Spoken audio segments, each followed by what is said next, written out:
On est à une époque où on prend conscience des enjeux de biodiversité, de la nécessité de préserver on va dire, l'écosystème terre et toute la biodiversité qui est liée. C'est vrai qu'on voit en ce moment, depuis quelques années, l'essor du jardin urbain, à la fois parce que les citoyens et les villes s'en sont emparés et c'est devenu un lieu qui est non seulement un début de réappropriation de son alimentation, mais aussi un endroit où on apprend à découvrir la nature et à se reconnecter avec la nature, avec le rythme des floraisons, l'hiver, le printemps, la saisonnalité.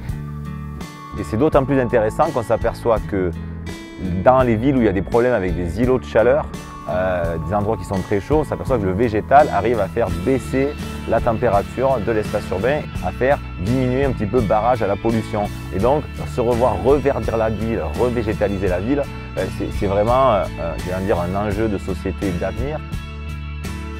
Quand on commence à faire un jardin de manière écologique, on court après la matière organique. Le compost, ça se développe énormément aussi bien dans les jardins que dans les espaces urbains, avec des techniques comme le lombricompostage où on n'a plus besoin d'avoir vraiment un bout de jardin où on peut faire un bout de compost dans sa cuisine. Mais l'idée, c'est avant tout de faire un geste citoyen. Avant d'être un geste jardinier, c'est un geste citoyen.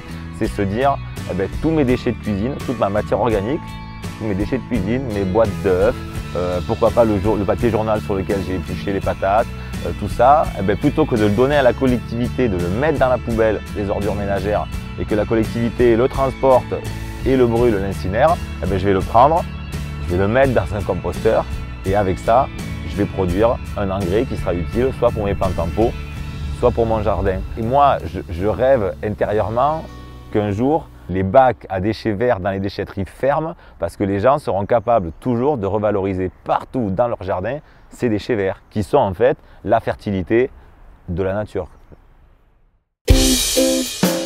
La permaculture, ce n'est pas qu'une technique de jardinage, c'est un état d'esprit où on se dit qu'on veut prendre soin de soi, prendre soin de la planète Terre, de la Terre, et puis produire quelque chose. On dit produire l'abondance et la partager. Donc c'est une espèce de vraie définition du développement durable où on se dit on veut quand même produire des choses, on veut produire des choses utiles, mais sans être néfaste ni pour l'homme ni pour la planète. La base dans la permaculture au jardin et dans toutes les techniques de jardinage, c'est de faire avec la nature et non pas contre la nature. Donc tous les gestes qu'on va faire vont viser à favoriser l'accueil de la nature dans son jardin, aussi bien au niveau du sol qu'au niveau de l'air. Quand vous jardinez, il y a une idée un peu simple que vous pouvez mettre en œuvre, c'est se dire produire un maximum avec un minimum d'énergie. Donc vous dire que tout geste que vous allez faire, est-ce qu'il y a vraiment besoin de le faire? Et s'il faut le faire, comment je peux le faire avec un minimum d'énergie? Un super exemple là-dedans, c'est le paillage. Le paillage, par exemple, ça fait plein de choses à la fois. Ça économise du temps de désherbage, parce que ça recouvre le sol et ça limite, on va dire, l'invasion du sol par les, entre guillemets, mauvaises herbes. Ça limite les arrosages, on estime que ça réduit de moitié les besoins en eau parce que du coup le sol est couvert et l'eau ne s'évapore pas. Et en plus, ça protège votre sol, ça évite qu'il soit croûté, qu'il soit abîmé et ça le nourrit quand le paillage se décompose. Et donc ça, en se disant je veux produire un maximum avec un minimum d'énergie, c'est un geste qui est essentiel. Vous mettez un paillage et en mettant le paillage, vous faites 3 ou 4 choses d'un coup et du coup vous avez des plantes qui vont pousser en bonne santé. La lasagne, ça fait partie de toute cette dynamique autour de la butte, essayer de recycler un peu toutes les matières qu'on trouve dans l'espace collectif, dans l'espace urbain, dans les copropriétés. Et l'idée, c'est quoi? C'est de rassembler de la matière organique. Donc la matière organique, c'est simple, c'est tout ce qui vient du vivant. Donc c'est des feuilles mortes, des tonnes de gazon, du broyat de bois, des écorces, tout ce que vous voulez. Et vous allez venir poser cette matière organique en couches successives pour créer un support de culture. Et après, on vient planter directement dedans.